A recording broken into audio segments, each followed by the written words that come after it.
It's time to start your morning by taking 5. Here's your host, Matt McMaster. You're listening to Take 5, quick 5-minute take on the biggest things happening in Nebraska sports. I am your host, Matt McMaster, and we are only 12 days away from the beginning of the college football season, and we are 17 days away from the beginning of the start of Nebraska's season. And today, the AP Top 25 poll came out, the official poll, which we will have, begin our season with all of these rankings. Couple of switch-ups, couple different things from the coaches poll to the media poll. Penn State jumps over Ohio State as the number 2 team in the country. The number 1 team in the country will be Texas. So Ohio State is 3. Then Clemson, they jumped from being 6th in the coaches poll up to 4th in the coaches poll, followed up by Georgia, Notre Dame, Oregon, Alabama, LSU, and Miami. 10 teams. Out of them, only 3 of them, Clemson and Miami, are in another conference. And then Notre Dame is like a pseudo ACC team because they play an ACC schedule. We have another 3 Big Ten teams, and the rest rounding out are 4 SEC teams. A couple of comments, a couple of surprises. First off, where does Nebraska rank? Nebraska did get votes. They are 34th in the ranking. I think I said last week, I expect them to be anywhere between 32 to 35. I think it's incredibly appropriate. I think that Nebraska deserves to be voted on. Like, I'm not surprised that they got votes. I'm not surprised that there are people who think they're a top 25 team, because if you look at Nebraska through the lens of optimism, if you look at Nebraska through the lens of upside, they should be a top 25 team.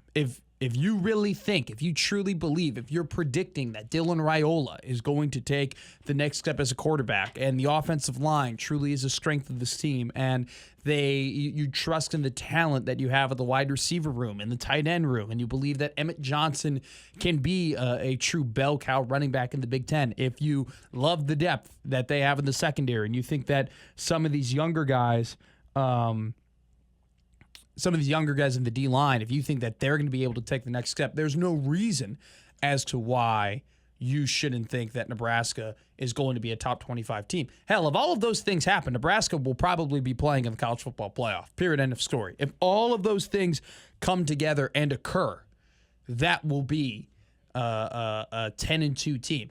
I just don't think all of that will happen personally, but if you're viewing it through that lens, if you're viewing it through the optimistic lens, there's plenty of reasons as to why you should be optimistic for Nebraska football. And I think that's kind of this point.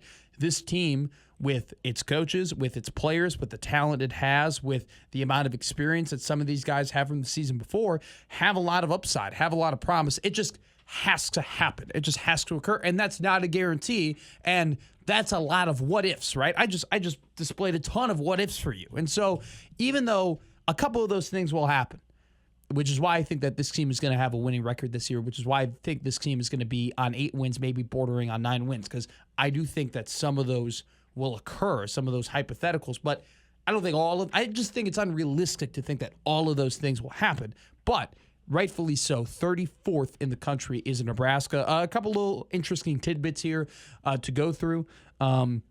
Iowa State is 22nd, Kansas State is 17, which means that we will have a ranked matchup in Ireland in Farmageddon in week 0, which will be awesome. And then week 1 is going to have some banger matchups. We're going to have number 1 Texas take on number 3 Ohio State at the Shoe. On that Sunday, you're going to have number 6 Notre Dame take on number 10 Miami. And then you'll have number 4 Clemson on the night, that Saturday night of week 1. Number 4 Clemson, they'll take on number 9 LSU. That's going to be a massive matchup. Clemson is bringing back the most effective amount of production from last season to this season. What I mean by that is they're not necessarily bringing back the most starters, but they're bringing back the most guys that contributed to last season's team the most, which went to the college football playoff. Granted, definitely did get some help from a Miami choke job for that to happen.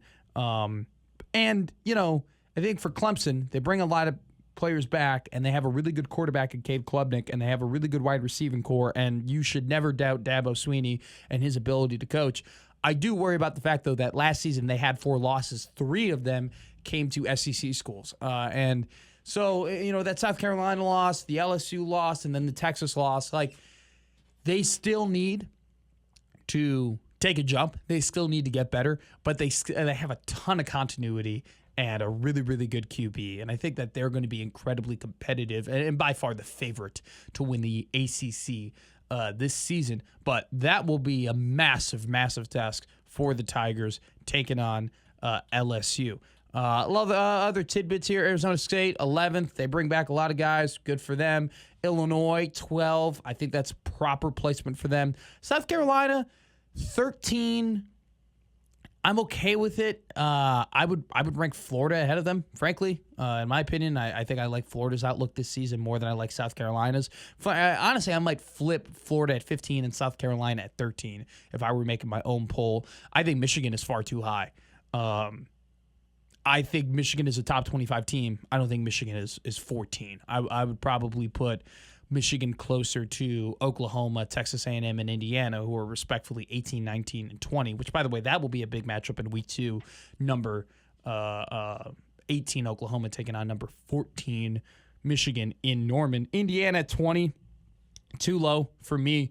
I think Indiana is going to be a college football playoff team this year. I've been saying that. I think that this team this season is better than last year's team, which went to the college football playoff. This schedule, though, much more difficult than last year's schedule, but I think 10 wins will be able to get them in. So Indiana at 20, I would probably put them closer to 16, 17.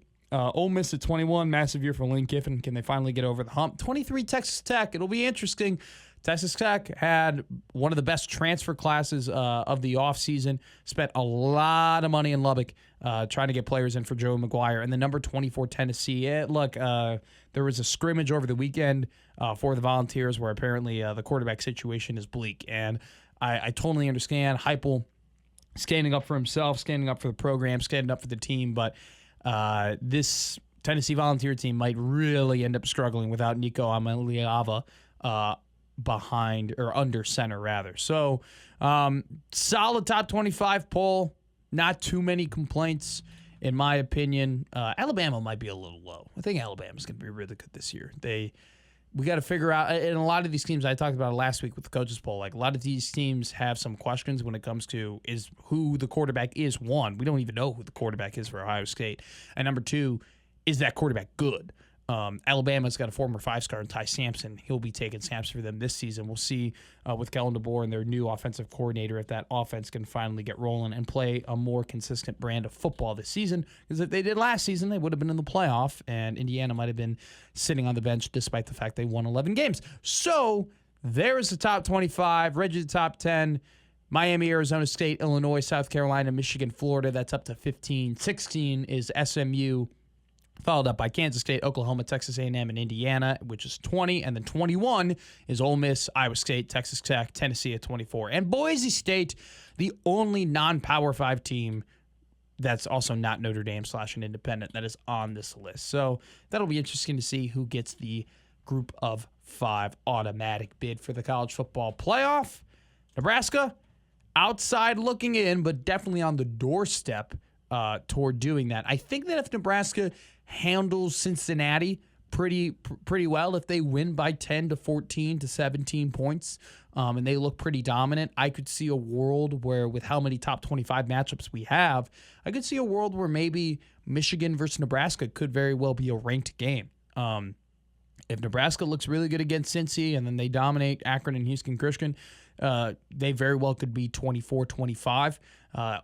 You just got to make sure that Michigan beats Oklahoma, which I think will be much easier said than done. It's going to be very interesting, Michigan this season. I mean, I think in and of itself, they're kind of I don't want to say thought experiment, but you're paying a lot of money to a true freshman quarterback to come in and fix that team because they had abysmal quarterback play. We'll see if that investment, at least right away, was worth it. I think in the long run, it probably will be. But, all righty, top 25 out, Nebraska 34, a lot of work to do.